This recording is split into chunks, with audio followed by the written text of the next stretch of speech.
Barney, Flotilla Service, to Secretary of the Nor Jones Baltimore Nov 17 1814 Sir, that the honor to address you on the 29th ulto, since then Mr. BT has furnished 4,000 to pay off the men whose times have expired, but that some went but a little way, and we are now left in a worse situation than before.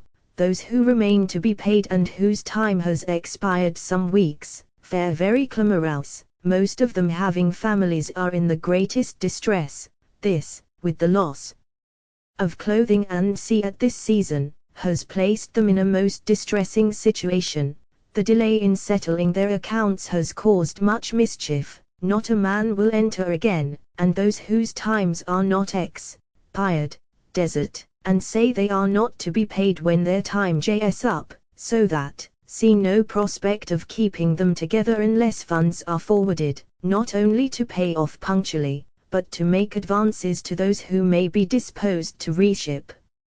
I have had an officer and 25 men at Queen Anne's on the Patuxent for several weeks.